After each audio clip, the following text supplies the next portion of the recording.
खाटू श्याम महाराज की क्या परेशानी होती है? बोले हमें ये कुआं है, कुआं में से एक अधकटा सर दिखाई देता है और बोले 3 बजे 2 बजे जब वो हमें सर दिखाई देता है तब हमें नींद नहीं आती, और जब नींद नहीं आती तो बोले सुबह जब उठते हैं तो घर में ऑब्जेक्शन रहता है कि बताओ 10-10 बजे उठ रहे हो तुम। तो मैंने अच्छा तुम्हें दिक्कत क्या? बोले हमें इसी तरह अधकटा सर दिखाता है और वो हम उससे हल्का डरती हैं। मैंने फिर ऐसा करो किसी तांत्रिक को दिखा दो या कोई शिव भोले के भक्त उन्हें दिखाओ। तो हमारे पड़ोसी हैं ये गजराज सिंह बाबा हैं, इन्होंने उन्हें दिखाया। बात हुई, बाबा ने धूनी में से राख दे दी, लिफाफा बांध के उन्होंने सर तर रख ली। फिर भी उन्हें कोई अंतर नहीं हुआ। उसी बीच मुझे दर्शन दिए इन्होंने। इतना नीला वर्ण है और पीली इनकी साज सज्जा है और मुकुट बन रहा था। मैंने अपनी पत्नी से बोला कि यार ऐसा है भाई, रात हमें शायद खाटू श्याम के दर्शन नहीं हुए। तो बोले कैसे?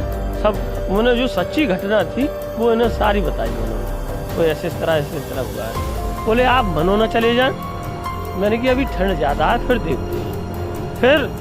फिर ये पूर्णागिरी पहुँचे। एक वन में एक महात्मा तपते थे और उनका ये नहीं पता था कब मिले कब ना मिले। ऐसा योग बना इन्हें, उनके दर्शन हुए। सारी जो सच्ची घटना थी वो घटना हमारे प्रवीण मिश्रा जी ने उन्हें सारी बताई। तब उन्होंने वहीं से बताया कि गांव से पश्चिम की तरफ तुम्हारा एक आश्रम है, प्राचीन सिद्ध समाधि बाबा हैं। वहाँ समाधि बाबा के पीछे एक कुआं है, कुआं के पास बाबा के दर्शन होंगे और तुम यहाँ वहाँ जाकर पूजा अर्चना करें। तब इन्होंने लगभग 40 दिन पूजा अर्चना की है। उसके बाद एक हमारे शेषवान के एक पंडित जी हैं, उन्होंने अपना कुछ वो तंत्र विद्या जानते हैं, उन्हें अपना अनुमान लगाया सारी ये परिसर घूम के। बोले भैया खुदाई करके देखो, हो सकता है बाबा की कृपा हो जाए। तब हम सब लोगों ने जब यहाँ झूठ झाड़ बड़ी बड़ी घास थी, सब ये हमने खुद के प्लान की, तब यहाँ खुदाई की और बाबा की महिमा हुई और बाबा प्रकट हो गए। और इसमें ये सत्यता है भाई, इसको मैं गंगा को साक्षी करके आज भी मैं कह सकता हूँ कि ये इसमें कोई कहीं लाग लपेट झूठ झाड़ कुछ नहीं। फिर गांव से और भी एक आध आवाज़ आई। मैंने बाबा से कहा कि बाबा अगर आप सच्चे हैं तो एक बार मुझे दर्शन फिर दो। तो यही ऐसी स्थिति में मैंने दोबारा इनके दर्शन किए। अरे परसों मेरे तो ढंग सोबर रहे हैं क्या गाँव में। तो इसमें हमारा कोई लेन देन नहीं, हमारा कोई नेटवर्क नहीं। ये हमारे मित्र जरूर है मगर ऐसा कुछ नहीं है, ये सत्यता है। बाबा यहाँ प्रकट हुए हैं और चमत्कार भी है। जो लोग श्रद्धालु आते हैं, कोई जल ले जाता है, कोई मिट्टी ले जाता है। आज हमारी शिव तेरस वाले दिन हमारी भाभी को ये उनका हाथ नहीं उठ रहा था। आज इन्हीं की कृपा है कि ये वो सारा हाथ सब ठीक हुआ। की जय बोलो हारे सहारे की। तो सबसे पहले मेरे खाटू श्याम प्रेमी को जय श्री श्याम दोस्तों। और दोस्तों आज मैं आया हूँ ग्राम संसोई में, जो कि यहाँ पर खाटू श्याम जी की मूर्ति निकली है, मतलब जमीन से कुआं के पास से। तो सारे जो मूर्ति निकली है गांव वालों से पूछते हैं और चर्चा भी करते हैं थोड़ी कि ये मूर्ति निकली तो कब निकली और कैसे पता लगा, और जो चमत्कार अब तक हुए हैं वो कैसे हुए और कितने लोगों को फायदा हुआ है यहाँ। तो दोस्तों हमारे ब्लॉग में नहीं आज तक और चलते दोस्तों तो गाँव वाले से पूछते हैं। और जैसे कि आप जो देख रहे हैं मेरे पीछे खाटू श्याम जी मंदिर, वही मूर्ति है जो जमीन से निकली दोस्तों। तो ब्लॉग में बंदे लास्ट तक दोस्तों और चलते हैं गाँव वाले थोड़ी चर्चा करते हैं। जैसे हम दोस्तों यहाँ पर, और जब से बाबा की कृपा हुई है, बाबा प्रकट हुए हैं यहाँ पर, तो समथिंग लगभग 2,500 या 3,000 लोगों का यहाँ पे तांता लगा हुआ था। बहुत भीड़ थी यहाँ पर महाशिवरात्रि पर। उसके बाद कल परसों और ये बाबा का कुंड जहाँ पर बाबा निकले थे, जो कुंड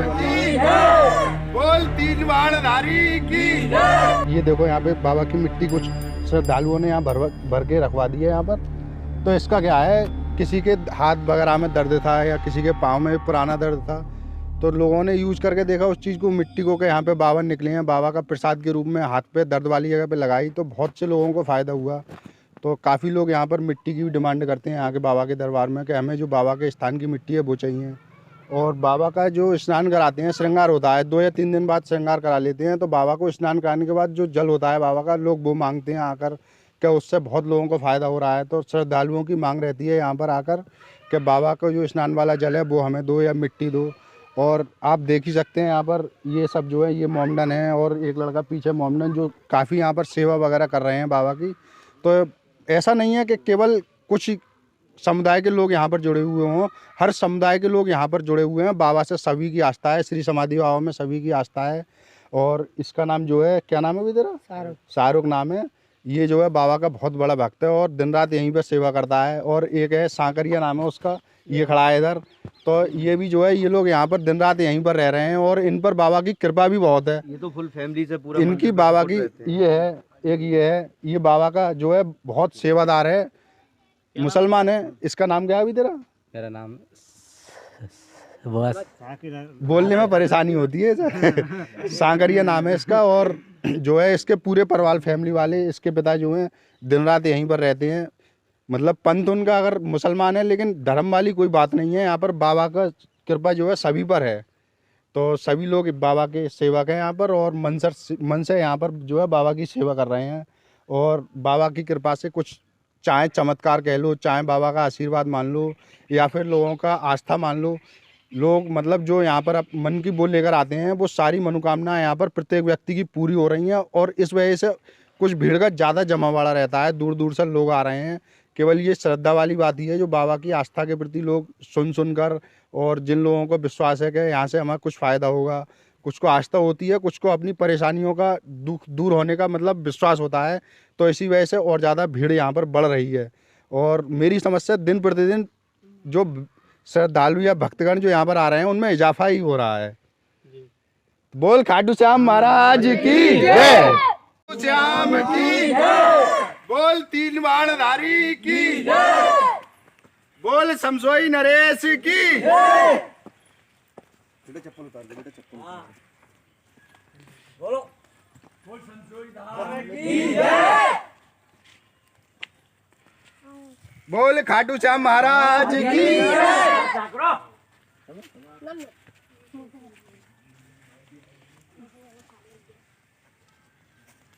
बोल खाटू नरेश की जय।